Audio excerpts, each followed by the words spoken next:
Hello everybody and welcome to WTS 245. My name's Danny Murray. And I'm Graham Merrigan. How are you, Graham?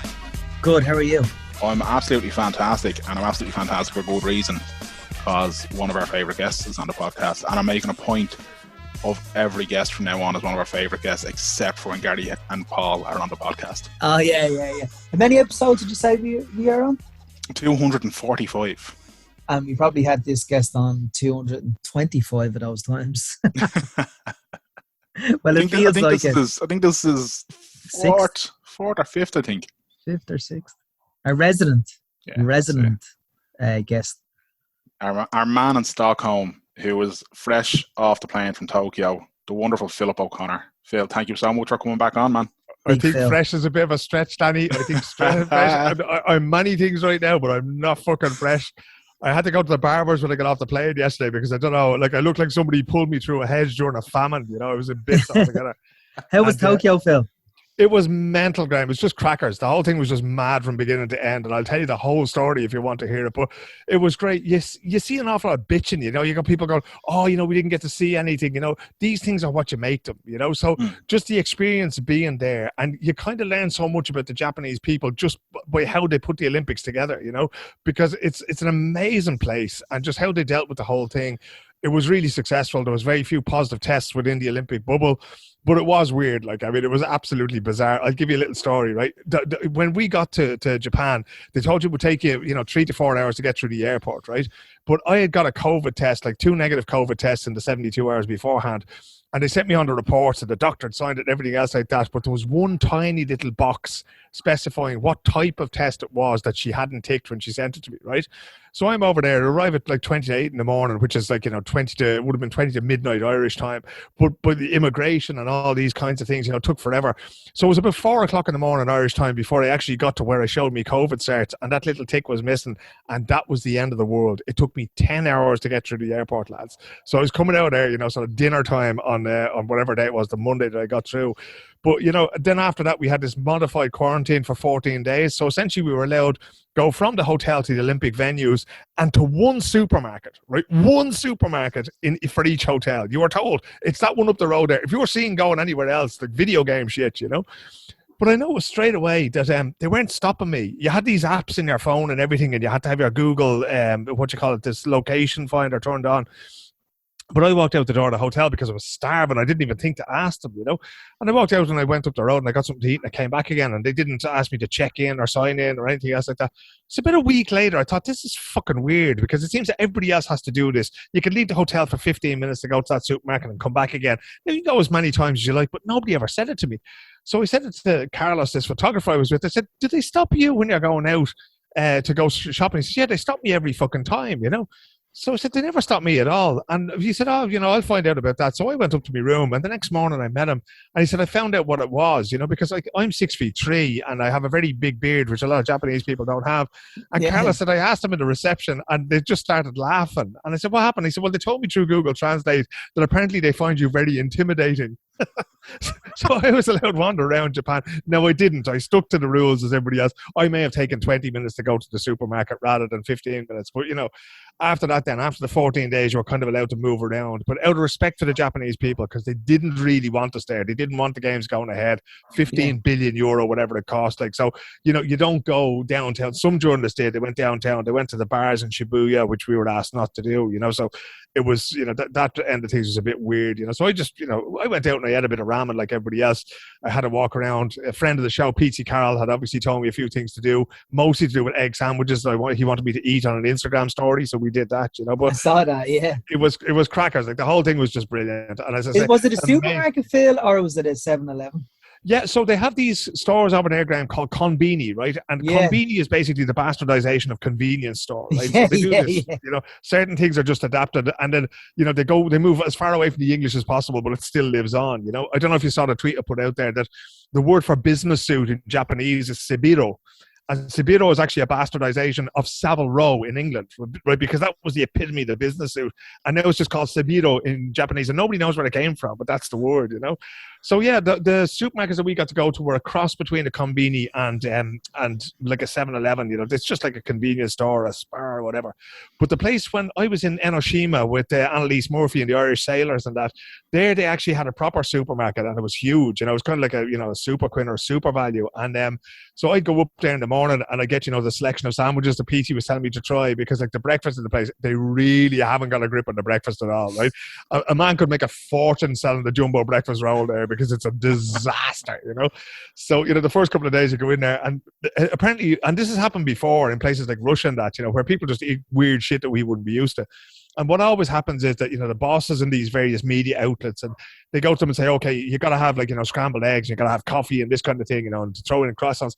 And then they do it, but they've never done it before. So they haven't a clue, So your scrambled eggs are stone cold. Like, it's brutal, So, they got that sorted out, but the hotel that I was staying in, which is called the Toyoko Inn I can't remember what the name of the place we were staying was, in Enoshima, and the breakfast was just, honest to God, you get a better breakfast than the Joy. I'm not speaking from experience, I've heard that, but so then it was just those egg sandwiches that Peachy was talking about, but again, because I didn't want to do things that we weren't allowed to do, I went to the one supermarket, it was called Daiei, every day. And then when I was allowed to go to Lawson's, because Lawson's was the big thing, Pete had seen Anthony Bourdain, Lord rest him, had spoken about these things on an episode of Parts Unknown, and Pete was going, you have to do it, you have to do it, you have to do it. And that was just the 14th day. That was where I went and got the egg sandwich for breakfast, and it was absolutely massive, But yeah. The people were amazing, lads, right? It's amazing for a country that was occupied, and part of it was occupied for a long time by America. They learned baseball, but not English, right? And I can't understand that. I was like, I can't understand the fucking baseball, lads, right? I was over there, and when I was over there for 10 days years ago, and I remember going to the metro, and I couldn't see. All I could see was a flight of about 20 steps. I was like, how the fuck am I supposed to get out of here?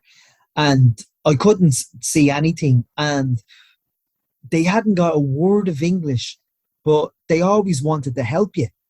And this guy who looked like he was in a rush, in a suit, in a briefcase, but he helped us for a half an hour to try and get us out of the metro station. Unbelievable. And then, it was unbelievable. But like you said, it's like the baseball, some of the baseball pitches where I was in Tokyo was on the roof of these skyscrapers. Yep. And a stadium on the roof of skyscraper. They love baseball. It's incredible. It's a huge thing. But haven't got a word of English. Yeah, but that's the thing. And it was amazing because we were going to these hotels, right? And we weren't allowed to use public transport. So when they started planning these Olympics way back in whenever, they probably got awarded it 10 years ago, we'll say, right? But part of the Olympics has very little to do with sport, lads. It's huge logistical undertaking, right? So essentially what they do is they create bus routes, endless fucking bus routes to go here, there, and everywhere. And it's basically, I think they actually got somebody from Dublin Bus to do it because it was that weird in the end, But that's essentially what it was. Now, they were hoping that out there we would be able to use public transport, but you can't do that in a pandemic when you're bringing people from all over the world and when the Japanese people didn't want us there, right? So for 14 days, we were only allowed to use Olympic transport or, private rented cars that Reuters or RTE or whoever would have, So that was okay to begin with. But then after 14 days, they gave you a travel card and said, off you go. You can get on the metro, you can get on the underground, which was brilliant, except for the fact that even when you're on Google Maps, you can't show it to anybody because they can't read English letters. So if you say to somebody, where's the Toyoko Hotel, unless you have it written in kanji, which is what the Japanese alphabet is called, they're just there going, I'm sorry, you may as well be showing them a fish. They haven't a clue what it is you're doing, So that was like, there was a taxi driver that we got in there, we showed him the thing, and that was when we walked out, I was going, this poor fella hasn't a clue where we're going, And then the pronunciation of things as well, the way we would pronounce things as English-speaking Westerners is not even close to what they would call them, So that led to an awful lot of things. But they gave us these vouchers as well, right? So they decided that the bus system wasn't going to work. They just didn't have the capacity for it. So they gave us 14 vouchers each for taxis, right? And they said, okay, here's all the numbers. Here's the local taxi company, because the Olympics is also very spread out. Enoshima, where the sailing was 42 kilometers from Tokyo itself, south of Kawasaki. Where the surfing was in Kujikuri is over the other side of Tokyo Bay in Chiba, which is like, it's as far away. It's 2 hours drive, an hour and a half's drive from Tokyo, But after the surfing was over, the surfing was mad. I know, Graham, you live in Australia, you know, so you probably would have seen this sort of, you know, ocean culture is a big thing, you know. So I was down there for 4 or 5 days covering that. It was fantastic. Great sport, great people, because they don't, like, okay, they want to win, but that's not the main thing with them. They're really open, really easy to talk to, not like Premier League footballers at all. But the day after that competition, they pulled back all the competitions, the medal competitions, until the Tuesday, I think it was. So, you know, it's supposed to be on the Wednesday, but they said, okay, we're going to have better waves on the Tuesday. And with that, you know, brilliant competition, gold medals handed out, you know, all these kind of things. But then they changed the bus timetable. So the next day, I had to get out of there and go back to the sailing, you know. And 23 minutes past 6, I'm standing at the bus stop, lads. And on the bus stop, it says there's a bus at 23 minutes past 6. No bus. 23 minutes past 7, no bus. And I went, okay, I have to get these taxi vouchers out now. And of course, you ring up the number that they give you, but nobody speaks English. And you can't explain to them where you are. And eventually I went into the reception of the hotel, you know, and I said, get a taxi, but it has to be from a specific company, because these vouchers are what they take as payment. You just write the amount and the date and your signature and your accreditation number, and the Olympics basically pays for your taxi. And the taxi back to Tokyo, just to central Tokyo, €290, lads. So I was kind of glad I wasn't paying that out of my own skyrocket. You know? Absolutely, yeah. But it literally took me, like, we didn't get in the taxi, myself and this mad Austrian photographer called Lisi. She's absolutely brilliant. And if you look at my Instagram, I've tagged her in a few things. Yeah, I'll go back on my yeah. Twitter. Some of the stuff that she did is amazing. Like, the photographers, this is the brilliant thing about the Olympics, is like, I go there as a fan of the sports people and the photographers, because the things that they could do are just amazing. You know, there's a brilliant Irish photographer as well. Check her out on Instagram, called Clodagh Kilcoyne. And Clodagh has been with me before. Bellator had a media day in Dublin a few years ago, and they had Liam McCourt there, and they had David Green, who's the head of Bellator in Europe, and that. And you know, that was the first time I met Clodagh in person. And she came, she took these. We all think we're great, you know. Oh, we have a camera phone, we have a smartphone with a good camera and all that kind of thing. Different class, lads. Different class. The way she took a picture of James Gallagher, who was fighting in Bellator, and just, she had a light that was on the wall behind his head, so it kind of looks like a halo, you know. So he looks like, you know, the next saint of mixed martial arts. He looks like he's going to be this guy. Just a brilliant idea that, you know, we'd never think of. You know, maybe you're better photographers than what I am, like, you know, but just incredibly creative stuff that she did when she was taking pictures of archery and that, you know. But myself and Lizzie got in the taxi, we drove back in there, and she went off to do rhythmic gymnastics, and I went off doing sailing. And I mean, it's a privilege. As I say, people will complain about eating egg sandwiches for you know, 3 weeks in a row, but you won't hear that out of me. And Phil, were you working for Riders there, were you? I was indeed, yeah. So yeah. Basically the deal with them is that, like, I cover sport for them. It's like 50 hours every month, and some months it's 70 hours and some months it's 30 hours. But then when these big championships come around, like the European Championships, like the World Cup, like the Olympics, and in particular the Winter Olympics, living in Stockholm and that kind of thing, you know, like about 25% of the medals at the Winter Olympics will be won by somebody from Sweden or Norway or Finland, you know.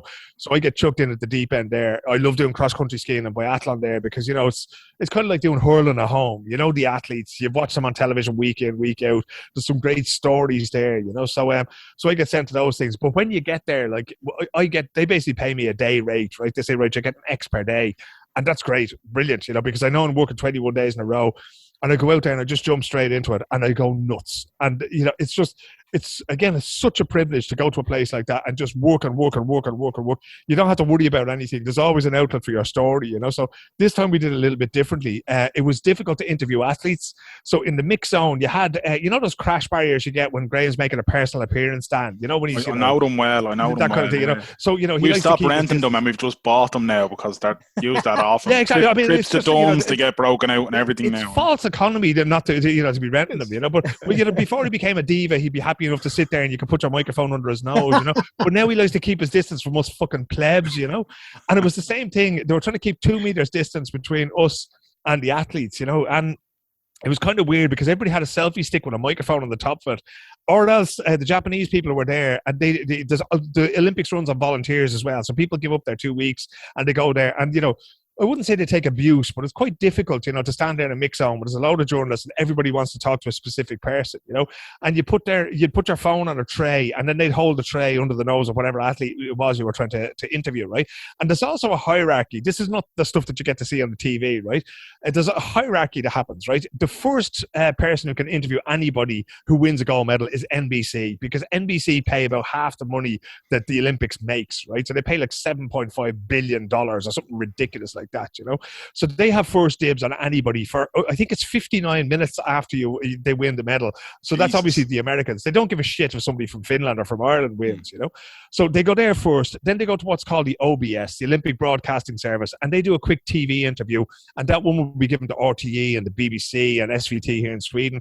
And then they go to the rights holders from each country, right? Now, again, nobody's going to be interested in some Danish sailor apart from the Danish TV company, And then they move on to me, right? So me, the Associated Press, AFP, which is the big French news agency.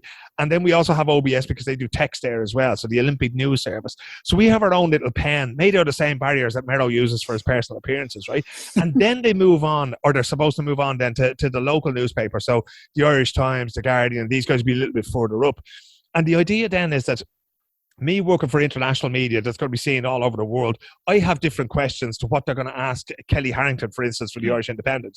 They might be asking her. Nobody in Japan knows where Portland Row is. It's a fucking shame, lads, but nobody knows where that is or the relevance of that to Kelly's story, right? So there's no point in me talking about those things to her because I'm writing for a global audience. So that's the idea of splitting these things up. And then if they give it to us, we get it out there as quickly as possible and people can keep their sort of their work ticking over or the articles that they're publishing, So that's the way the whole thing works. And you basically run from a press centre to that mix zone the whole time. But I have to say, I found it weird this time because we couldn't meet the athletes outside the Olympic Village. Usually you'd say to somebody like Kelly, for instance, you'd ask her. Now, Kelly doesn't do a whole lot of interviews, right? But I'm just using her as somebody who's in the news.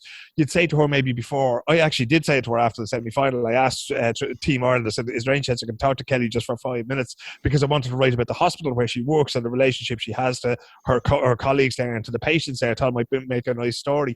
And she said no, she'd prefer not to. She wanted to concentrate in the final. That's grand. So I spoke to her afterwards instead. So usually you can get to meet people. I remember there was 2 Canadian guys in what they call mogul skiing. So it's basically a really bumpy skiing course in Sochi a couple of years ago. And these 2 Canadian guys wound up against one another in the finals, right?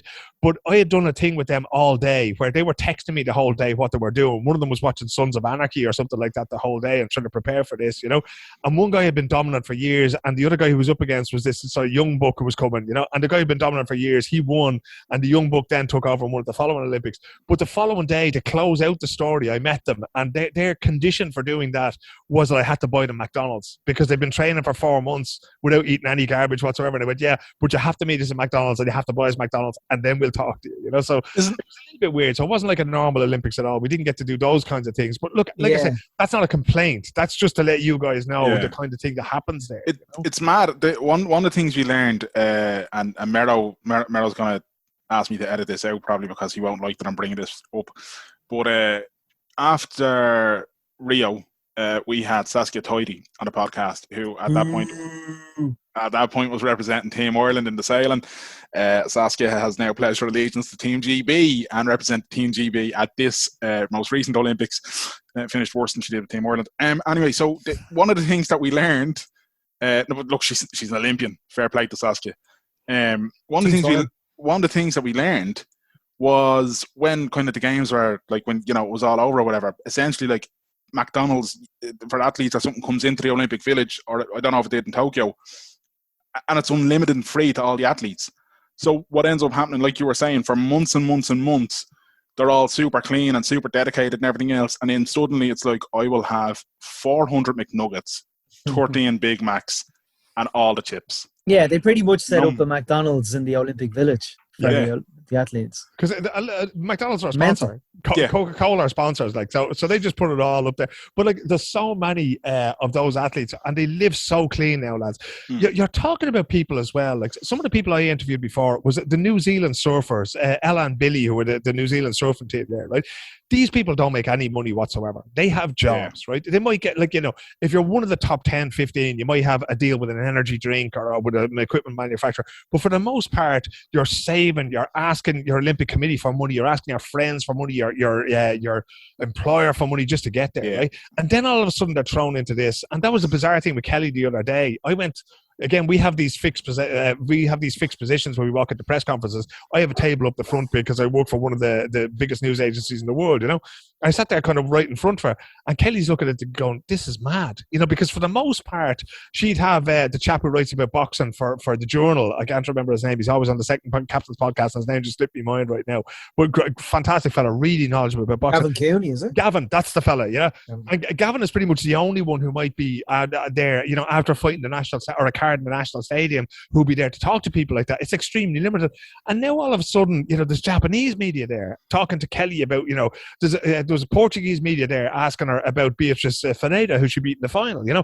And this is just weird for them. And the same thing with the New Zealanders. They came into a press conference, and there wasn't, you know, there's probably 20 people, 20 journalists in there, and they had in what's called the MPC. It's Gavin Casey, sorry. It's Gavin Casey is the fella, sorry, not Gavin Cooney, yeah. But they had this, the MPC is the main press centre. There's all these acronyms that you forget. The IBC, the International Broadcast Centre. The MTM is the main transport mall. That's where you stand when it's pissing rain, the fucking typhoon at 3 o'clock in the morning. But that's another story for another day, right? But like, so they come in there, and then all the journalists in the world go, well, if they're down there, we're going to go and talk to them, you know? And they're sitting there going, and they're not, like, they're kind of like rabbits caught in the headlines a lot of the time, you know? So the girl, Ella, she had said that she was a little bit dodgy about getting the COVID vaccine and that kind of thing. And she got hammered in the press at home in New Zealand for it. And then she went, no, I'm going to get it. That wasn't what I meant at all, you know? So she was in danger of sort of, you know, you have to be very careful when you're used to dealing with one or two people. And those one or two people might say, okay, well, I won't put that in there because I know that's not what you meant, right? But if you say that in the main press centre of the Olympics, everybody's going to go nuts on your ass, you know? You're not going to get a second chance to pull that one out, you know? So it can be quite difficult as well. I'd imagine Kelly's head is so well screwed on that, you know, and they're so well coached. I mean, Team Ireland run a very, very slick setup, but there's an awful lot of athletes who are there who maybe wouldn't be aware of these things. You know, I noticed some of the American boxers in particular, there was a guy called Duke Reagan there he fought one of the Irish guys and then didn't do really well. I think he won the silver medal in the end. And he wasn't really, you know, he was just like a rabbit caught in the headlines. He couldn't answer anything, you know, any question you put to him, he's going, well, yes, sir, no, sir. And that was it. Like, you know, he was kind of scared to answer those things. And this is a guy who wants to turn pro, you know. So it's amazing to see that, because after a little while of talking to the New Zealanders, I always find somebody who can explain a new sport to me, right? And I tried to see it through their eyes. So there was Matt Scoringa was the coach of the New Zealand surfing team. And I was able to talk to him about scoring, about the different kinds of waves and weather conditions and what they were trying to do and what the judges were looking for. And it was brilliant because there were so many people around the world who were watching surfing for the first time. It's kind of like curling is the classic one of the Winter Olympics, right? Every Irish person is a fucking expert on curling once every 4 years, you know? And that's where it comes from, is being able to explain to people what the tactics are and what's important, what you should be looking out for. And the Olympics themselves now are doing these 1 minute videos because they've realized how important it is. There's no point in looking at a sport if you don't really grasp it, you know? I mean, rhythmic gymnastics, I have no idea what the judges are looking for, and less do I care. It's not the kind of thing they're going to sit down in front. If that's your thing, that's fantastic, but I just don't understand it. And I'd be afraid of my life to be sent to it. Sailing, which I was doing this time around, was an extremely complex thing, you know, because they have 10 races to decide the 10 boats that are going to compete in the medal race. And there's all sorts of rules and formulas and everything else like that. And half the time I didn't know who was winning. You know, do your bosses send you to the different sports, or is it up to you? Like, what made you go surfing? Well, basically the Reuters editor made me go to surfing. So when the games was originally planned for 2020, I know we were calling it Tokyo 2020 even this year. When it was originally planned, they came to me and they said, you're going to do football and you're going to do boxing and you're going to do a little bit of skateboarding, because skateboarding was only on for a couple of days, you know. I thought, this is brilliant. Football, the reason they gave me football was women's football, because I know more about women's football than most people. And then boxing was one of those things that since I was a child, I wanted to cover boxing at the Olympics. Let's face it, I wasn't the athlete who was ever going to make it there. But to be there, you know, after Michael Carruth in 1992 and seeing that, you know, to be able to be there in that context, I thought this would be brilliant.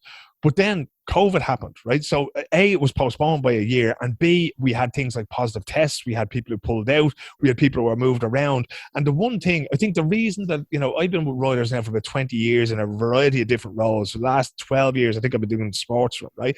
But the reason that I'm still there, part of it is to do with the fact that I'll just do whatever they ask. I don't care if I don't know the rules, if I don't know the people. I'll get stuck in there. I'll find out. I'll learn. I'll watch YouTube. I'll watch whatever, you know?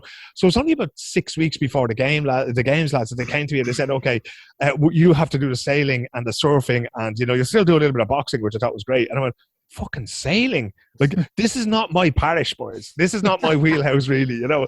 It's not really my crowd, you know. So I thought, well, fucking go and learn it, you know. And it turned out to be amazing, because the funny thing about the Olympics is that, you know, there's such a pressure cooker, you know, pressure makes diamonds, and shit happens that never happens anywhere else.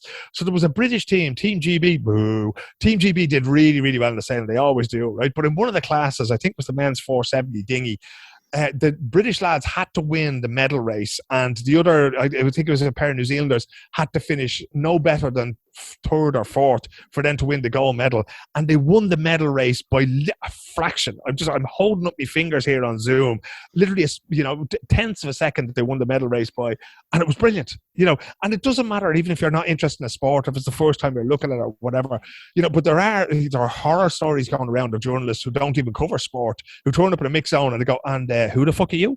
And it could be somebody, you know, it could be Michael Phelps, you know, the man has more gold medals, you know, and they've no idea, you know. So you have to be kind of, you know, you have to be humble. If you don't know something, you can't go in there pretending you know something about a sport, you know. I mean, I ran into one or two people who probably didn't know a whole lot about boxing, because, you know, this is just not their thing, you know. Maybe you should have sent them to the sailing, you know. But, you know, it, like, you have to try to use a little knowledge that you have, and then be humble, and then don't be afraid to ask people what it is their sport is about, why they think the competition is going. You know, don't go imposing yourself on them, you know.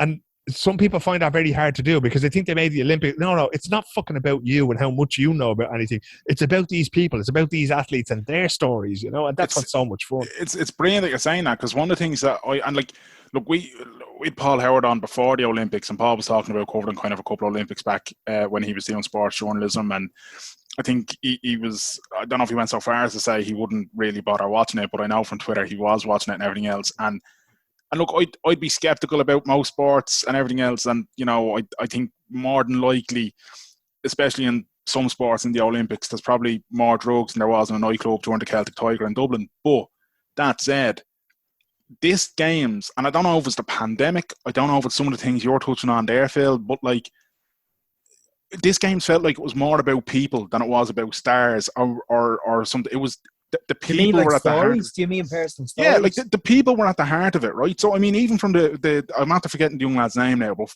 from, I think it was day one or day two from an Irish perspective, that Jack young Rowley. lad, yeah, the taekwondo, right? And Rowley, it was almost like that kind of set this palpable thing of like, right, we're putting our arm around people this time. It's, you know what I mean?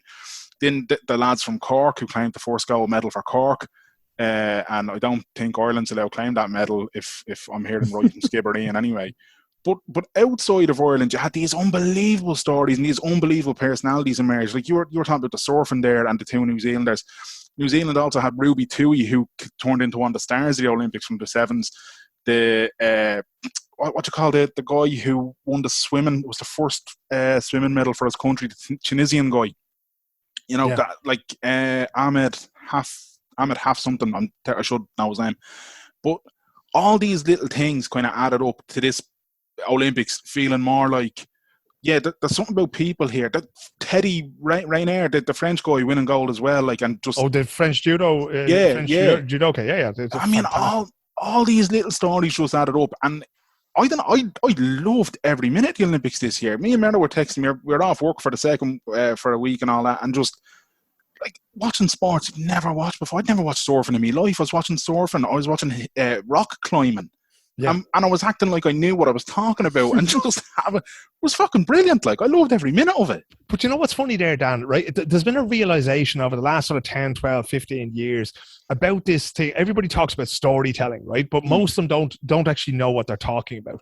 All the best stories are to do with people, right? That's what makes this podcast so successful. And I'm not blowing smoke up your hoop, lads. I'm not, because you go and you get the stories out of people, what it is that motivates them. Was it PJ Gallagher you were talking to a few weeks back? And I didn't catch up with that until a little bit later. I just didn't have a chance to listen to it. And when I listened to it, and it was just amazing. Like, I mean, it was funny, it was poignant, it was all these things. And that's what makes things entertaining, right? You know, it's in the Irish language, you say, Athli and Kiro Gela. You know, you see something of yourself in these people, you know. And these athletes, again, I'm not comparing myself to any of them, right? These are people at the absolute pinnacle of their, you know, their physical and their mental, and, you know, all of these things all coming together for this particular point. This is what it's all for. And to find out those stories then, because none of them is boring. right? You can't have a person capable of that level of achievement, of what Teddy Riner can do in judo. You can't have a person like that without a fantastic story. There is always adversity. There's always that thing of Michael Jordan getting cut from his high school team. There's all those stories are absolutely legion at the Olympics. And people always said to me in Rogers, like, how can you write so much? And I said, what annoys me is I don't get a chance to write all the things that I would want to write about these people, because every single person who goes out there, has a story to tell. And that, I think we're catching that more and more. We're not talking about the place. We're not talking about the sport. We're not talking about, we're starting with the people and working from there and what it is that makes them great. The guy who won the surfing gold medal for men, right? Italo Ferreira. And he's from this little, I've actually been to a city which is quite close to where he's from on the northeastern coast of Brazil, right? But when he learned to surf, he comes from a village of about 10,000 people, lads, right? And it's a very, very poor place. These are fishermen and fisherwomen there, right? And if there's no fish, there's no money, right? So he learned to surf on the lid of a cooler box, right? He learned to surf on the plastic lid of a cooler box as a child. And then when he got to 11 or 12, people were saying, oh, this lad is fairly good.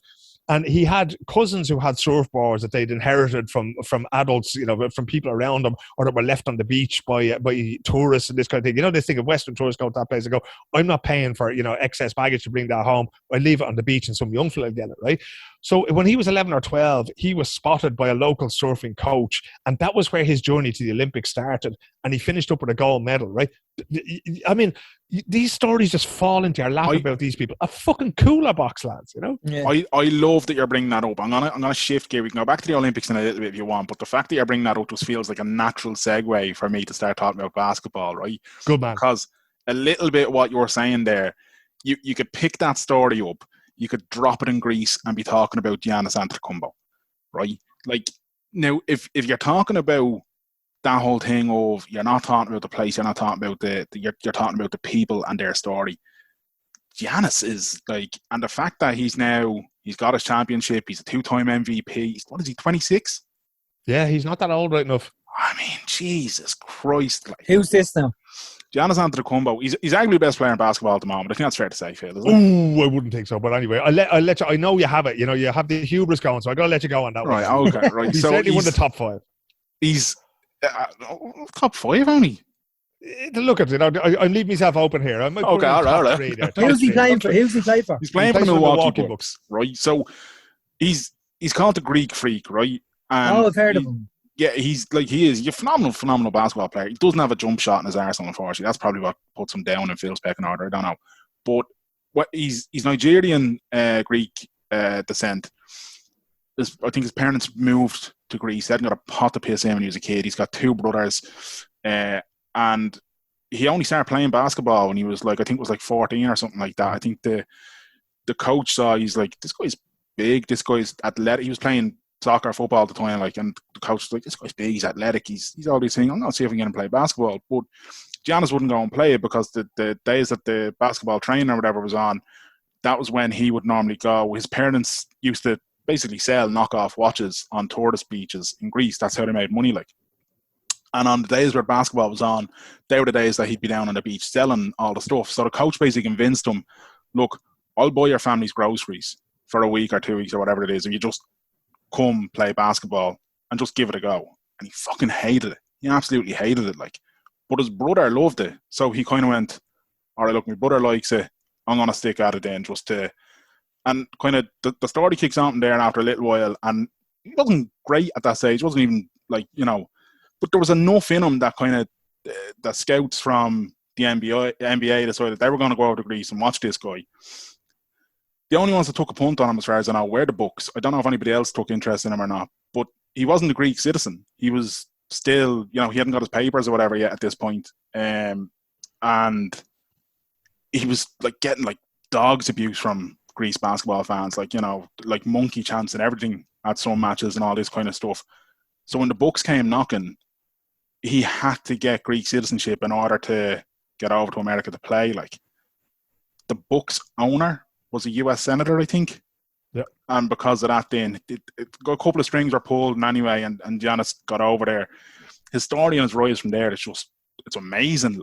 But this guy and what he's achieved is fucking amazing. It genuinely is. what actually, like, even in the beginning when he was drafted, when he was brought over there, he wasn't that great to begin with. Yeah, he had huge holes in his game, but they just thought he was going to be a standard, 6'10", 7-foot big man, right? And we'll pop him in there, we'll see what happened. And then all of a sudden, he just started taking the ball on the open floor, and nobody could stop him. And from then, he just became this, 7-foot point guard, basically, and murdering teams altogether. And they didn't really do well in the playoffs last year, but this year they went the whole way, But I don't know if I ever told you, Dan. I met one of his brothers years ago. Did I tell you this story before? No, you didn't. No. Okay, so I was over, one of the privileges of this job, lads, is that, sometimes I just go somewhere and I go and do things, and writers will usually publish what I do, so I tend to go over and do, 2-3 times a year, I'll do a bunch of Premier League games, I'll catch up with the Scandinavian players I know over there, so I was in New York City one time, and I can't remember what I was doing specifically. I think I went over there for Swedish radio to do a thing about Jonas Jerebko, who was the only Swede to play in the NBA at that point, and he was playing for the Boston Celtics, which is the team that I've been supporting since the mid-1980s, But I met him in New York, and then I went up to Boston, and then I came back to New York, and I was flying back at 10:30 on a Friday night from JFK, right? And I see there's a game on, and it's the New York Knicks playing against the Detroit Pistons, and we're back in town to play against them. And I thought, right, well, if the game tips off at 7 o'clock, what you usually do is you go down to Madison Square Garden about 5:30, right? So you go down there, there's a media cafe, right? You pay $6 or $7, and they put on this huge spread, and there's desserts, and there's all the Coke you can drink, and coffee and cake and the whole lot, So it's actually the cheapest way to eat in New York City as well, So I went down there, and I thought, I'm going to do a story about European players in the NBA, because there's a guy called Jose Calderon from Spain, who's a great point guard who played an awful lot of teams over there. I thought, well, he's there, so I can talk to him. You had Kristaps Porzingis, who's a 7'2" center from Latvia. So I said, okay, I have something here. Now, it's completely different to sport in Europe. It's not like Shamrock Rovers and these Divas lads who don't let anybody in. In the NBA, you can go into the locker room before and after the game, So I looked at the timetable and went, okay, I can still get out to JFK, but I can get down there, while they're warming up and that. I can go into the locker room, try and talk to these guys, and still get the subway out to JFK in time for the flight, So in I walk anyway, and Thanasis Antetokounmpo was there on a 10-day contract, right? He was still trying to make it in the NBA, right? Now, Giannis had been signed by the Bucks. I was doing pretty okay at that stage. I think the previous night he'd scored a whole heap of points. I'll dig up the link to the interview I did. And I said, I'm going to base it on him, on his dream of getting there. From that poverty that you mentioned in Greece, his brother's already made it. Now he's trying to make it. Now the other brother is there as well, So I based the story on him. But I'll never forget it, lads, because your man Jose Calderon, towards the end, they closed the locker room about, I think it's 30 minutes before the game starts, because the coach wants to go through what he's going through, And usually with, Premier League players or rugby players or whatever, they don't want to talk to you, and they just want to fucking get rid of you, and, any excuse whatsoever to give you a short answer, So I was talking to Jose Calderon, the Spanish guy who'd been in the league for a long time, and, I was saying to him, what do European players need to do? What's different now from when you came in at that, And the next thing, the PR guy from the Knicks comes into the room, and he goes, right, lads, we have to close the locker room. And Calderon says to him, no, not this guy. He's not finished yet. Fucking hell, okay, And he goes, okay, is there anything else you need now? Look, if not, come back after the game. And I said, well, I'm going to be on a plane. He said, okay, well, ask away, whatever you need, So I jumped on the subway then, and I almost missed the flight back because, like I stayed, Dionne Warwick sang the national anthem that night in the Madison Square Garden. And then I stayed, and I said, I'll make it to halftime. And I almost missed the flight back. And I wrote the story on the plane and filed it the next morning. And then, I think that was 2015. So 6 years later, Thanasis has gone from a 10-day contract with the Knicks, which wasn't renewed. He was let go after that contract, but he really did grind to get in there. So that whole family, I mean, it really is the American dream. When you think of coming from Europe, as so many of our forefathers did from the time of the famine onwards. I mean, I'm sure we all have family living in different places in the States, in Chicago and Boston, New York, who did the same thing as these lads did. But Jesus, dirt poor going over there, and then to have that success is absolutely amazing. What's the average wages they're on the NBA? It depends. So, when you go in there, most of the lowest would be around about $500,000 a year and upwards, right? But that's the lowest. That's about the lowest, right? But it's so hard, Mero, right? There's about 450 jobs for professional basketball players in the NBA, right? There's about 300 million people in the United States of America. There's a whole bunch more in Canada. There's a damn sight more around the world in Nigeria and in China.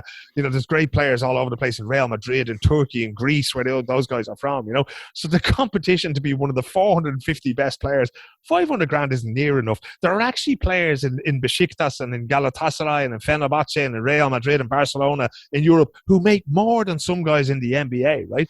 but they just can't get a gig there. You know, there's a place, Yarebko, the Swede, he was playing for Kimki in Moscow a while ago, and he was making more money than he made when he was playing for the Golden State Warriors in the NBA Finals. That's just mental. How it is. But people will take that, you know, he would take that pay cut just to play for the Golden State Warriors in the NBA Finals, because that's where everybody wants to be. That's, you know, where everybody wants to win, you know. So that was the thing about, you know, that's the competition that's there. And there's a lot of guys there who probably could make more money abroad in Europe or in Spain or, but or in China. But it's in Europe, like you mentioned there, Besiktas, Fenerbahce, Galatasaray, Barcelona, Real Madrid, like that, they all those football teams have basketball teams.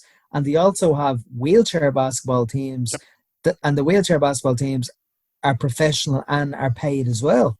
I mean, that's fantastic to see, but they're sports clubs, right? So they exist not only as football clubs. I mean, I don't know, like, I mean, the Barcelona basketball team actually makes money. Like they make a profit at that every year, you know, which is more than can be said for the football team.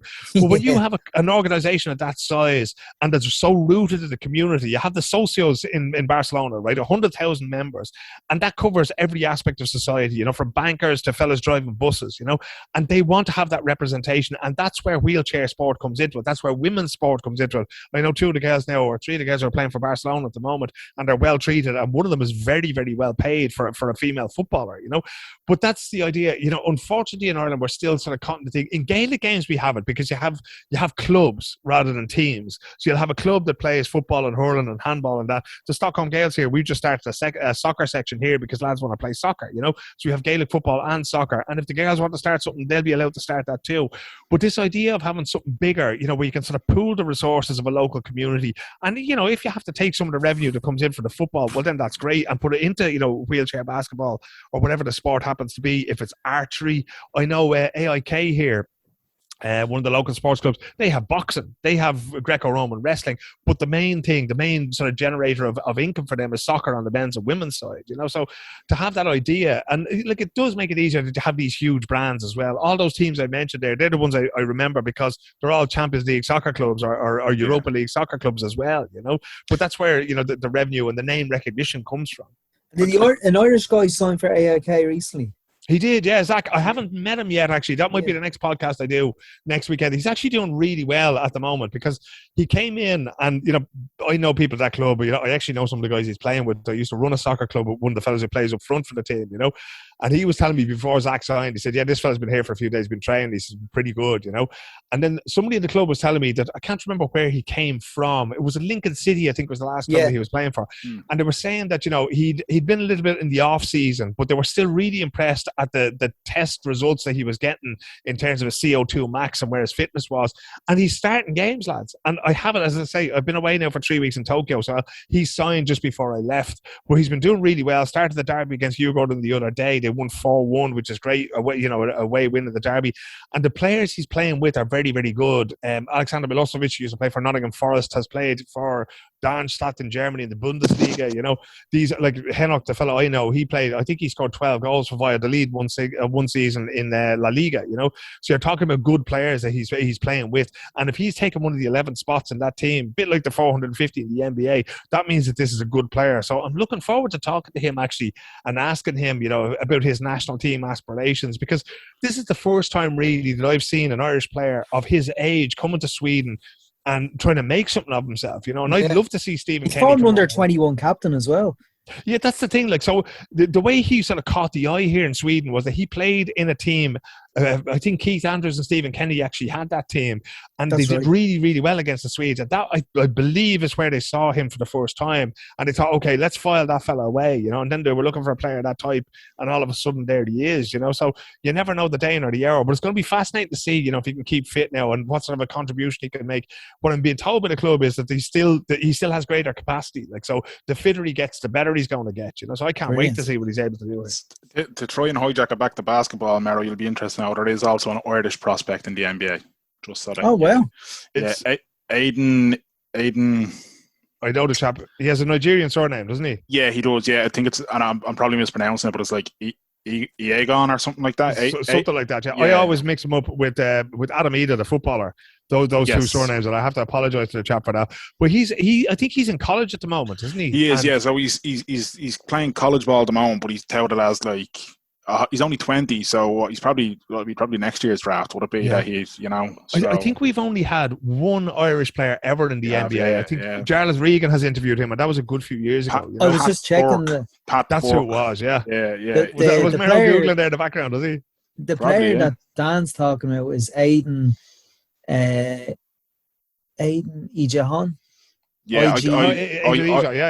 I can't pronounce the second name, but So he's only 20. He's playing college ball at the moment. He's touted as the Irish Hulk.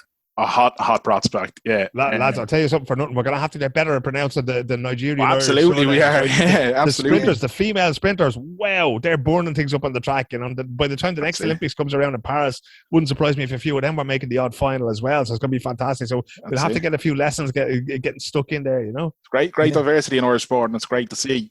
Phil, so. I know a lot of people will know about, obviously, PSG basically assembling the Avengers to try and win the Champions League. But the Lakers are basically trying to do the same thing. Yeah. What do you make of the signings there? Like the idea of bringing, I don't know, Russell Westbrook is just one of those people that, you know, I've always said that him and James Harden, right? As long as we only play basketball with one ball, you can't win a championship with those guys, right? Because they take so much out of it, you know. If they had two balls, it'd be grand. It's like Mero as well. Mero, the look at me basketball player. You know that you're grand lads. You go defend. I look after the rest. That's the problem with Russell. That's the problem with that. The problem with Russell Westbrook is that he's got a fucking triple-double in his name, and that's all he's interested in. That's it. You know what I mean? That's all he's interested in. Wasn't there a season he averaged a triple-double, like, you know, because Oscar Robertson, I think, was the last one to do it in 1960, whatever, or 70, whatever, you know? And when you have fellas like that, like, basketball's a very selfish game on that level, you know, because this fella's going, okay, well, there's things built into my contract and I have to average this, and this, you know. And sometimes, you know, in basketball, they call it getting mine, you know, so I have to go and get my rebounds, I have to get my points, I have to get my assists, because that's what matters to me and my coaches, and they're my goals, right? But, you know, I always go back to Dennis Rodman, who the big bang in Pyeongchang and all these things. Rodman didn't care about scoring. He cared about rebounding, because that was the way he could best help his team and being a good defender and that. But ultimately, you need players like, you know, there's a guy called Jeff Teague who played in the Milwaukee Bucks, started the season in the Boston Celtics, right? Got hammered because he wasn't a great player, walked away from the season with a ring, but he's what you call a glue guy. He does the things that stick the whole team together. He'll do whatever you ask him. He'll be a shooter if you want a shooter. He'll be a slasher if you want a slasher, a defender if you want a defender. God knows he's not a great defender, but he'll go out there and he'll do all those things. And that's what Westbrook isn't. And that's what Harden isn't. And if you go back to the middle of this season, Dan, when people are talking, oh, Kyrie Irving and Durant, and now you have Harden, they're going to walk at home. No, because at the end of the day, you can have brilliant individuals, but of all people, LeBron James realizes just how much basketball's a team game. You have to have guys there, you know, him, Anthony Davis, but you also have that chap with the headband. What was his name? Oh, I think he's just left the Lakers now. I can't remember his name. I saw him play one night. Dennis Schroeder. No, Schrader. No. It's a white guy he's very thin hair on top. I can't remember what his name is. Oh God, Caruso. And, you know, like, he's one of these guys that, you know, you just have to have him. You have to be able to bring him off the bench and have that energy. Dwight Howard was playing there at the same time. Not a starting power forward or centre in the league by any means, but you need these guys. And Westbrook just doesn't have any respect for the game in that way. He's not a team player at all, you know. So I'm delighted they've signed him, because I never want to see them win anything, you know.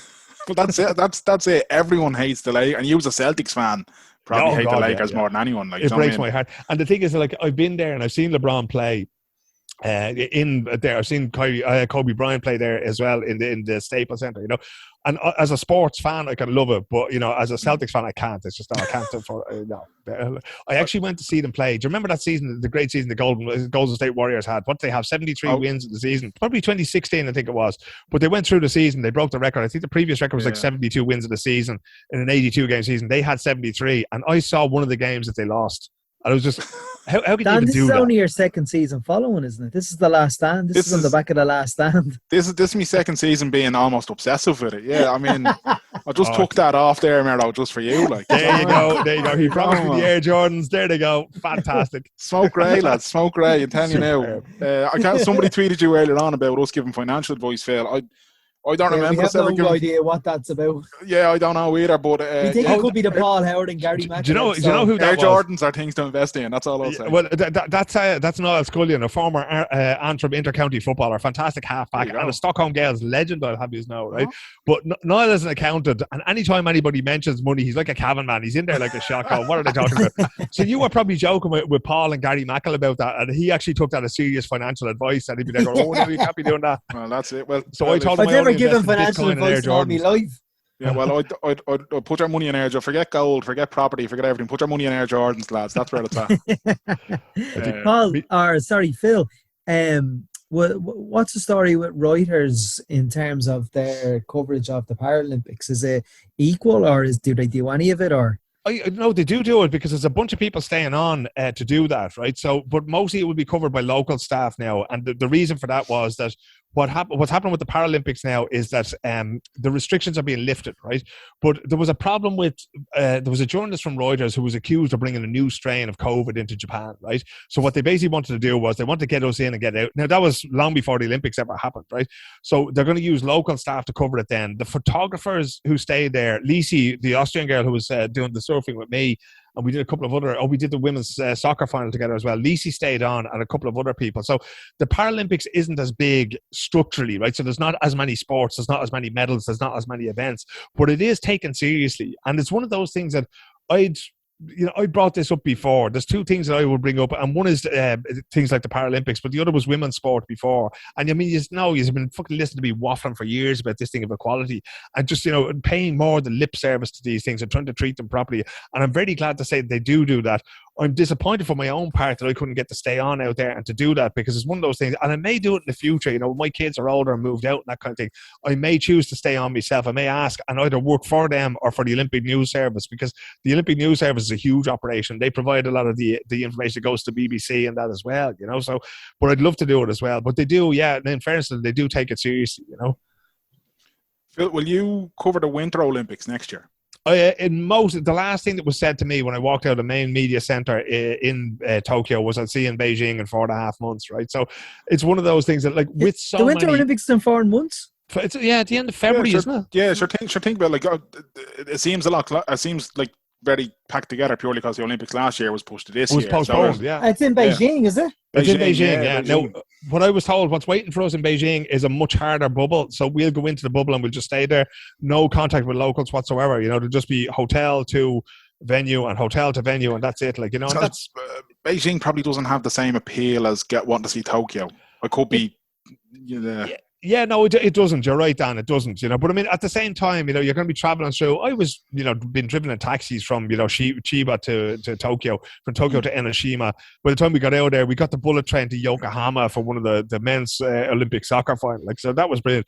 Beijing doesn't really matter to me in that way. Japan was one of those places that I've always wanted to see, since I was a child. There and Iceland were the two big ones, and thankfully I got to do both of them now. Beijing, it doesn't matter to me. Like, there's no landmark in Beijing. I don't want to go to Tiananmen Square for obvious reasons. Somebody might park a tank on me, given how I can't keep my opinions to myself. But the sport in Beijing is going to be brilliant. I mean, again, there's so many. Cross country skiing is dominated by Norway, and I know most of the people involved in it. Sweden put it up to them. There's a few Finns as well. Palma Koski, the brother and sister. There's some biathlon as well. It's tremendous sport. Skiing like a maniac, and then trying to get the heart rate down to go shooting and that. So that's one of those things that I look forward to doing, and again, it's the stories behind them, lads. When you start talking to people about, where they've come from, what they've had to sacrifice for this. Now, the cross-country skiers make a lot more money than maybe a surfer might, in just sort of down the field, because there is a big professional circuit. It's very popular in Germany, very popular in France, Switzerland, Russia, Belarus, these places. So there is actually money to be made in that sport.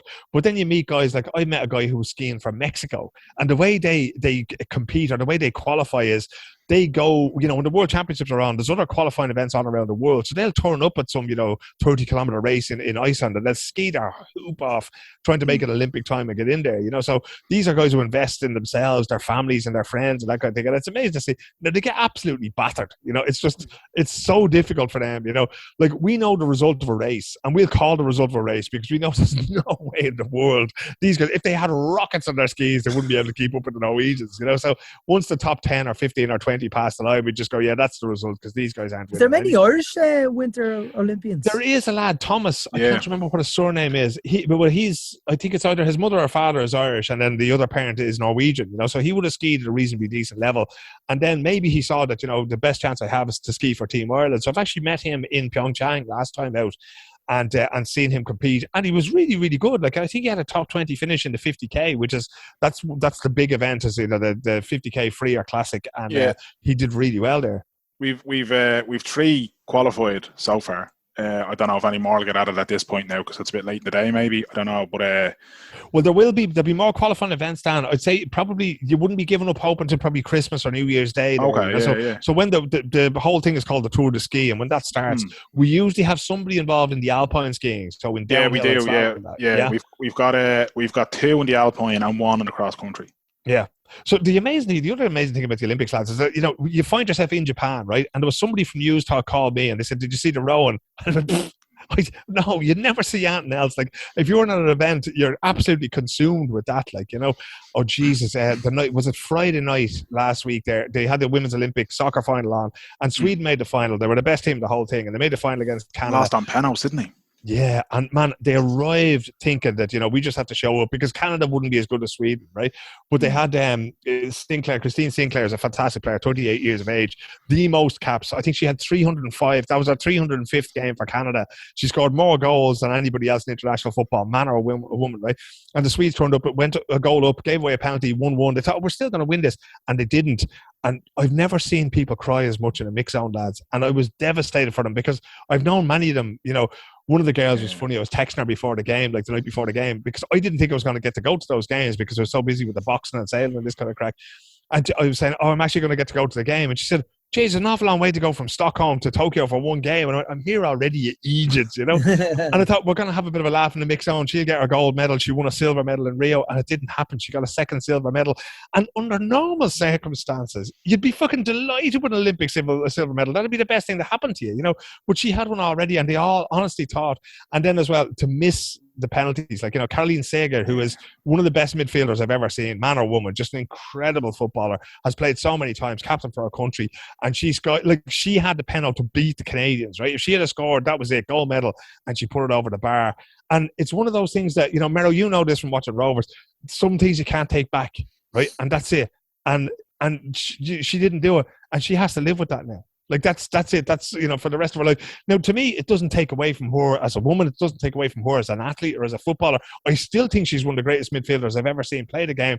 But that's there. That's part of her story now, and there's no getting rid of it. We can't Tipp-Ex that out for her, And I would have loved to have seen her do that, to win the gold medal for Sweden. It would have been a perfect way to end. I don't think she's going to come back, but it would have been a perfect way to end. But there was no fairy tale to be had this time around. You wrote so beautifully about your experience watching the Olympic lightweight boxing final with Kelly Harrington. Just describe the whole experience, the lead up to it, the actual 3-round bout, and then the finale. Well, is it something that you'll just go to the grave with?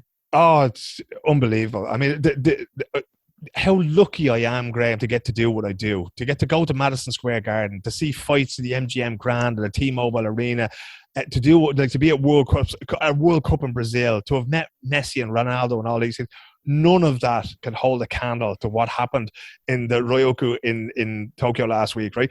This place is a mecca for sumo wrestling. So when you go in there, there's not seats around down where the ring are, right? There's people basically sit on the floor and they watch sumo. That's what they do in this place. And all around the place is these great sumo wrestlers, portraits of them, all these Japanese sumo wrestlers. So you're walking into this cathedral of sport. And the first time I was in there was when Kelly was fighting in the semi-final. And just to go back even before then, right? When I started to watch boxing, when I started to watch sport, and you hear Jimmy McGee on the television, and you see so many Irish boxers going through in the 1980s, and watching that kind of thing, and thinking, Jesus, if I could only be there someday just to see it, not even to report it, but just to see it.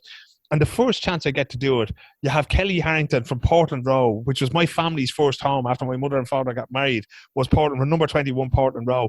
And here's a neighbour, if you like, a girl from up the road, and she's fighting in the Olympic semi-final. She's already got her bronze medal.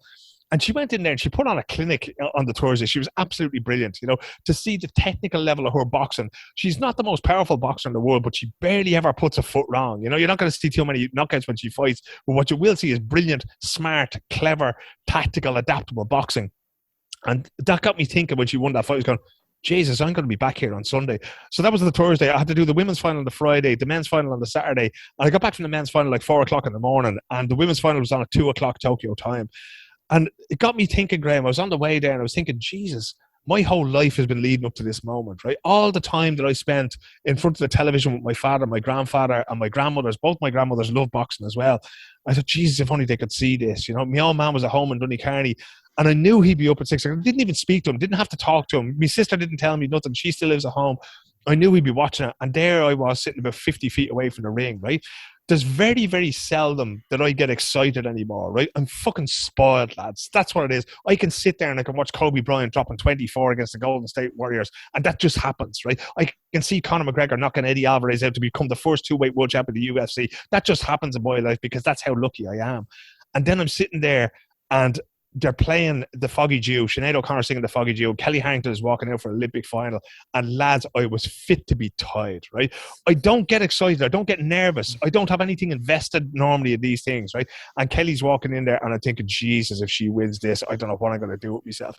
And even at that moment then, just the pride you feel in that moment as an Irish person, you feel pride for yourself because you've made it in some small little way, right? But she's made it. The whole world is watching this. The whole boxing world is watching this. She's going into the ring. And I was nervous, right? Because Ferreira is the kind of fighter, Beatrice Ferreira, I'd only seen her box once before, but Jesus, that told me enough. She bet the head off Mira Putkinen from Finland. Putkinen is 40 years old. She's dealt with most things. But like, you know, your woman, there was no handbrake on Ferreira at all in that fight. And she knocked lumps out of her. Like, you know, it was the most unanimous decision I've ever seen. I thought, Jesus, you know, if you stand in front of this woman and you try to fight, you go toe-to-toe with her, you're in trouble. But I knew Kelly wasn't going to do that because I'd asked Kelly after the semi-final, I said, what do you know about Ferreira? And she said, well, you know, I'll watch her this evening or whatever, but I don't really care. She said, I'm going to control what I can control. And she had this real zen vibe about her. And you know that, you know, Bernard Dunn was in her corner, that Kevin McManaman was there trying to prepare her mentally. And she's going in there and they go through the ritual of saying who they're from and the weight class and what they're boxing for and that. And then the fight starts and you go, this is not good. You know, there's always a feeling out process. But the problem with amateur boxing is that it's over as quickly as it begins. It's 9 minutes, right? If you have a 15-round or a 12-round title fight, that's over half an hour. Where if you make a mistake in the first round, by the time it gets to the 10th, you could be so far ahead of the judges' scorecards that none of that matters. That doesn't happen in amateur boxing. So she lost the first round, and I knew she lost the first round. We were looking up the scores. You know, they're doing this thing ever since Mick Connon let the bollocks off everybody in Rio. They're trying to be as transparent as possible.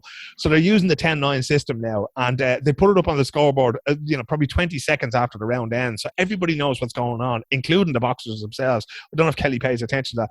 But the second round, lads, as I wrote in the piece that I wrote on Substack, everything just clicked.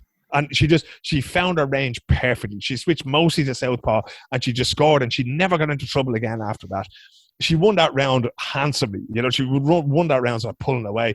And then in the third round, Ferreira had to come forward because Ferreira knew that if I just stand at the end of her, I'm just going to get battered here. So she had to keep coming forward and Kelly just kept dancing away from her and just kept landing. And by the end of it, you just knew in your heart and soul. If you've watched this sport for more than 10 minutes, you knew that she had it won. And yet, we've seen it happen so many times in the UFC, in boxing, in professional boxing, amateur boxing. I've seen it happen, I don't know how many times in the National Stadium where the fellow will win. You go, how on earth, you know, was Stevie Wonder judging this, you know? And, you know, so you think that, you know, there's always that risk that she's not going to do it. And then they're standing there. And the guy says, you know, okay, and the winner and the new Olympic champion. And then the local guy has to translate it into Japanese. And they go, lads, would you hurry the fuck up? Like, you know? And that's a Hugh Cal shot as low. Yeah, but that was it. Because he knew and we knew when they said by unanimous decision, like that was when we knew, you know. And Hugh went absolutely berserk on the radio. I only heard that afterwards, you know. But that was when we knew, and that was when, like, I was sitting there beside an English fella called Martin Petty who was writing the boxing with me, you know, and I could feel the, you know, the sort of prickly feeling you get behind your eyes when you're starting. And I was trying to hold it in because I thought I'm going to fucking break down here completely. And I held it in, and Martin said to me, right, I'll go down to the mix zone, so I'll be ready when they come through. We didn't know if they were going to go through the mix zone first and then do the medal ceremony, or just go straight out and come back in again. But that was what they did. They went straight out and came back in again. But once you go to the mix zone, you're better off to stay there, because you'll miss something if you don't. They have screens down there, you know. So they had the next lightweight fight. Still can't tell you. To this day, I watched the fight, I wrote about it, still no idea who won that fight, right? There's 2 lightweights in there. I couldn't tell you what country, I can't tell you anything about them. It was like, right, write that, get it the fuck out, and now let's get on. Because they told us the schedule then. So after the second bout, that was when Kelly was going to get a medal.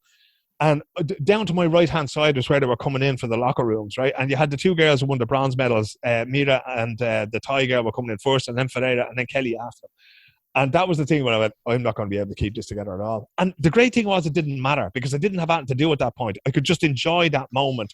And there's very few of those moments that you actually get to enjoy at the Olympics, because usually your nose is in your laptop, banging out the latest thing, and Martin sending me quotes in the mix zone. That has to go out, updating the whole time. And I went, no, I can just watch this now. And then she got in there, and the 2 girls got their bronze medals, and Ferreira got her silver medal. And Kelly was absolutely in bits getting the gold medal. Now, it's hard to see, you know, because she has the mask on, like, but she was just wailing, like, you know, she was bawling, crying with that sense of joy and relief that you have when you have that expectation of yourself, and when you know that the expectations of Portland Row and of Dublin and of Leinster and of Ireland are on your shoulders, you know. And then when she stood up there and they put the gold medal, when she put her own gold medal around her neck and she turned to face the flag, and then it was like, you know, the start of Aaron Levine, over. It was all over, lads. And I was just bawling, you know. And it was just, I was in ribbons. Yeah, but like, and you know what? That was fine. You know, like, to me, that was like, I don't care about this thing of neutrality and objectivity. When I'm sitting down to write the story later on, that's fine. I'll do it then. But in this moment, I have to be allowed to feel these feelings. And we've heard a lot of that. You know, if you go back to the Euros when Christian Eriksen had the heart attack on the pitch there, and I was in the stadium that night, I remember talking to the coach the following day at a press conference, and he was saying that we have to have the courage to feel these feelings, good or bad, right? And we saw men that night, you know, I saw Thomas Delaney, he was one of the hardest midfielders I've ever seen playing football, right? And he cried that night. And if you can cry when you're sad or when you're worried or when you're nervous, you also have the right to cry when you're glad. And I'm delighted to see so many people like me admitting it, and you lads admitting it, and Petey and Hugh and everybody else who watched that admitting that we had tears of joy there, that it's not a thing anymore, that, you know, boys don't cry, that we were able to feel this. There's a woman in there representing us in our country and all the things that we hold dear, and she's just made us so fucking proud that we don't have any choice but to feel those feelings. So that was a wonderful moment. But like everything else in the Olympics, it was quite quickly over. You know, they take it down, then they took the podium out of the ring, and then it was on to the next fight, and then it was on to the next fight, and then the day was over. So then that was the point then when they had the press conferences. So, you know, they have the press conferences in order. And I went to the one where Kelly and Ferreira were sitting there. The 2 bronze medalists weren't there. Potkanen was carrying the flag for Finland at the closing ceremony. The Thai girl, nobody mentioned her, so I think she just fucked off, like, you know. But Kelly sat there then, and she was amazed by the level of interest in this thing. And that was when I decided I was going to write about how humble she was, you know. And I checked it with somebody. I said, look, you know, this is not just me getting fucking notions here. And they went, no, that's a story. If she's going to be humble and turn around and give the other girls the thumbs up as she did. But what struck me at the very end of it, lads, that was constant for me then for the rest of the evening, right? I went back into Tokyo. I had something to eat. I was packing my bags. I had to get up at 6 o'clock or 5:45 the following morning to get out of there. And I wanted to say something about, or I wanted to write something about what I had experienced, right? But I also realized that this was an important thing to me personally. Like, what Kelly did was fantastic. But so much of how we communicate, there's so many things that we can't communicate. Even if we can cry when we can see something like that, there's so many things as men that we have difficulty saying. And the hardest thing for me at that point was to think of my dad at home in Dooneycarney and everything that he's given me and the love of sport that he's given me. But not just that, everything he's taught me about how to watch sport, how to see what's going on, how the weight shifts in a boxing match, the difference between being on the front foot, being on the back foot, the same thing when it comes to watching football or hurling or golf, all that knowledge and that love that he imparted to me. And that is the foundation of the life that I've built for myself. And it all came from him. And in that moment, when I left that arena, or when I was watching that flag go up, and I was thinking about my grandfather is no longer with us. Like I said, my 2 grandmothers, they love boxing as well. And that to me was everything, you know, and the connection then to Portland Row, to our first family home. And I was sitting on the plane back from Tokyo the following morning. I flew to Warsaw first, and then was from Warsaw to Stockholm. And I was thinking to myself, how do I tell this story? You know, what is it I want to say here? And what I really wanted to say in that was how proud I was of Kelly Harrington and of Portland Row. But I wanted to tell me that I loved him. Yeah. And that's not an easy thing for us to do. It's not an easy thing for me to do. The last time I saw him was New Year's Day 2020. It's not an easy thing for Irish men to do, for Dublin men to do, to say these things. And I went, fuck it, I'm going to do it anyway. And I'm going to do it in front of the whole world, because it's easier for me to do it in front of the whole world than it is for me to say to his face or to say it to him on the phone. So with about an hour and a half to go from Warsaw, I got up on my seat. I had a lovely bit of legroom, lads. I'll show you the picture. It was fucking outstanding for a tall lad. Right? I stood up and I grabbed me laptop and out of my bag, and I sat down again. And I wrote, and it literally only took me a few minutes to write. I just wrote down everything as if I was having a conversation with him that I couldn't have because there's no wireless on the plane. And I put it back in, and I got to Warsaw, and I sat down. The first chance I got when I got off the plane, I sat down and I just published it, because if you think of these things for too long, it'll just go in your fucking drafts folder and you'll never do it. And I went, right. And I thought to myself, should I ask his permission? Because he's a private man, you know. He's not the kind of man who goes out and goes, oh, my son's at the... He doesn't do those kinds of things. He sits at home, he watches sport, keeps himself to himself. I didn't know if he was going to be embarrassed by it. I didn't know if he was going to be upset by it. I didn't know if he was going to think I was a gobshite. I didn't know what it was. But I figured to myself, I have to do this now. And I did it. And it kind of took off. And then last night, like, so I got home on Monday night, and then, you know, obviously my wife and my children were here and that kind of thing. Didn't talk to anybody really about it, but the thing sort of took off. I know Kelly's brother Chris saw it and he thought it was fantastic, and the thing got legs, you know. You two guys read it and you were very complimentary about it.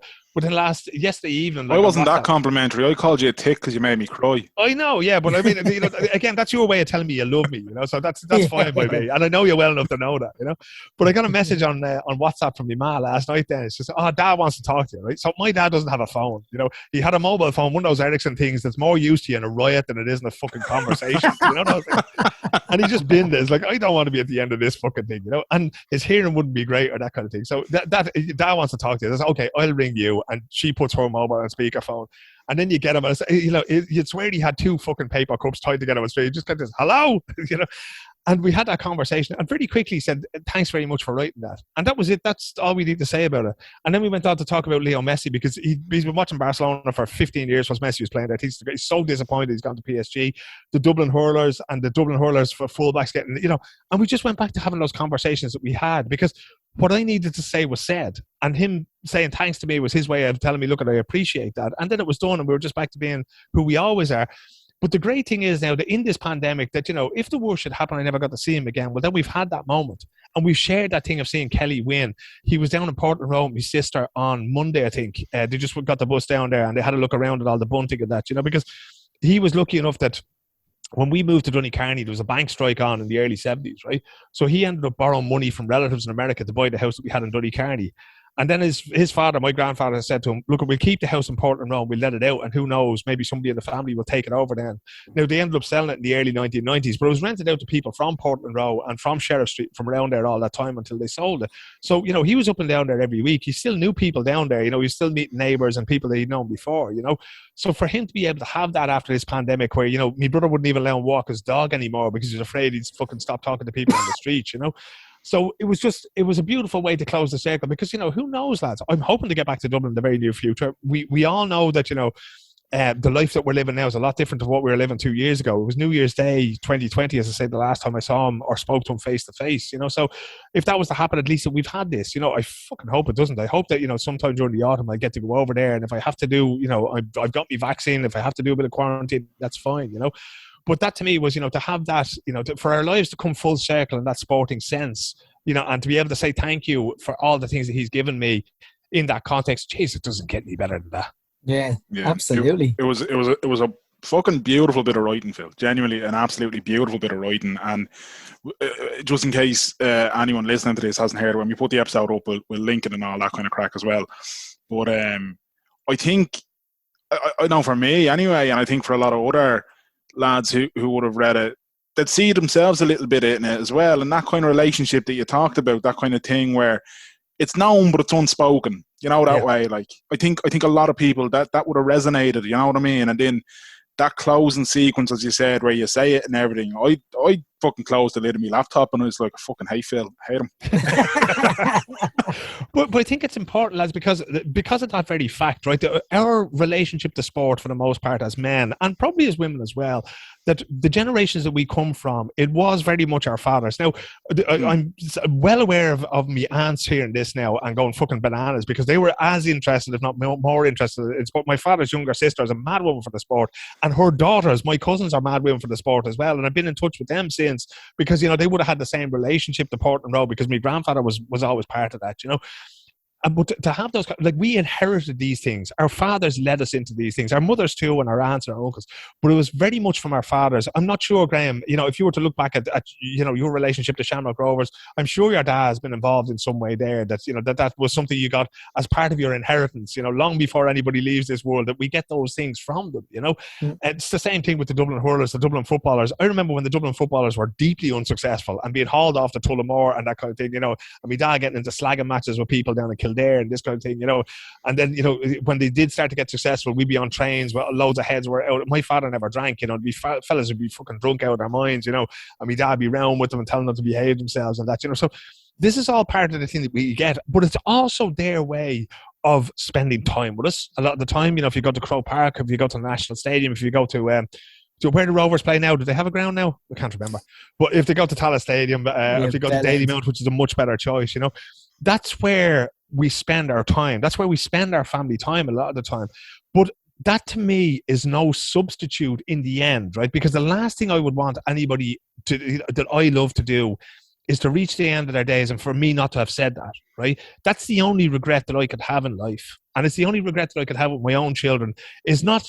You can show people love in so many ways, but to say it is such a powerful thing.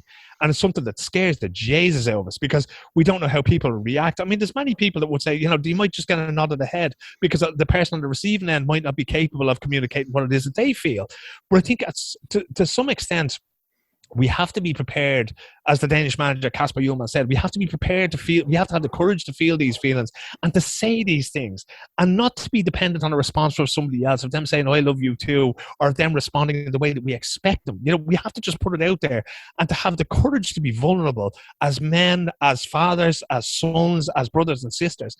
And that, to me, is probably the strongest thing and the most powerful thing that we can give anybody, because, you know, Jesus, what makes the world go round at the end of the day?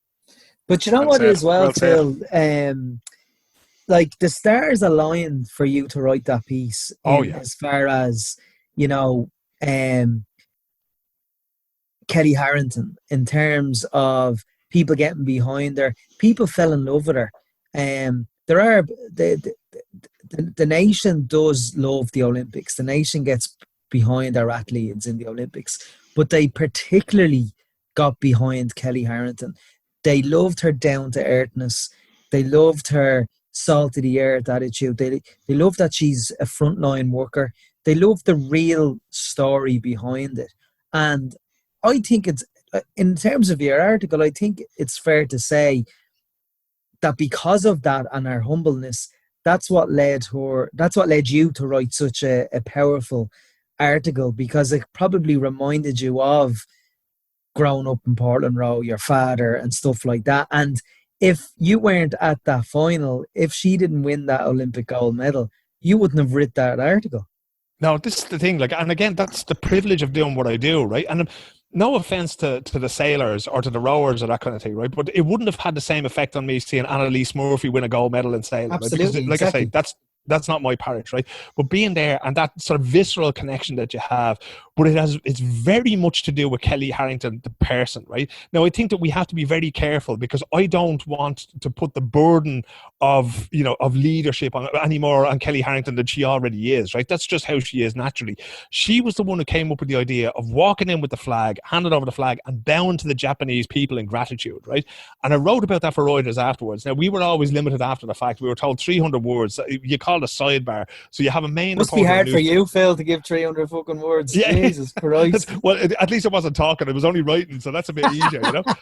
So I wanted to write about that humility and how that sort of, you know, that and the Hakana Matata thing that brought her to the gold medal, you know? So like I said, be very careful about sort of asking her for any more than she's already given us, right? And one of the last things I'd say about her, because I really hope that if she wants to sort of recede and wants to go back to Mandy and go back to her family and be a private person again after all this, because when she does the Late Show and that kind of thing, people are going to be pulling and dragging out of her now. You know, I've been very, very careful. I spoke to her briefly after the press conference, but like I won't make any demands of her, you know, as a journalist or as a fan or as anything else right now, because she's going to have enough of that. But one of the things that struck me, lads, was that there's very little chance that any of us can do what she did in a sporting sense, right? We can't be the boxer that she is, right? We can't be the Olympian that she is, but there's fuck all to stop us from trying to be the person that she is, the inclusive, the humble, the generous, the gracious person that she is. And that doesn't cost her anything. We don't have to ask her, because she's already shown us the way. She's already shown us that dignity and that humility and that grace. And we can all conduct ourselves in that way. And to be at my age now, I was fucking 50 back in June, and to still be learning lessons from young North Inner City women is the great. It's not even a revelation to me, because they do it every day in my life. I'm learning from Gemma Dunleavy, and I'm learning from her, and I'm learning from this great generation of Afro-Irish women who are coming through, from the artists and the musicians and the poets who are coming through there.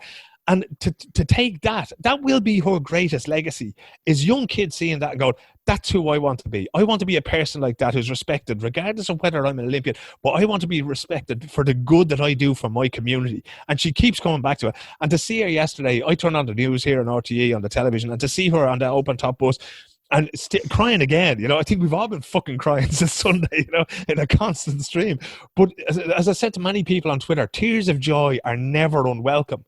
And to have that sense of joy, but to be able to hold that and to bottle those tears of joy and to bring it forward and to try to make us all better people through it, that might be the greatest legacy of her Olympics. That might be even better and worth more to us than that gold medal ever could have been. Yeah.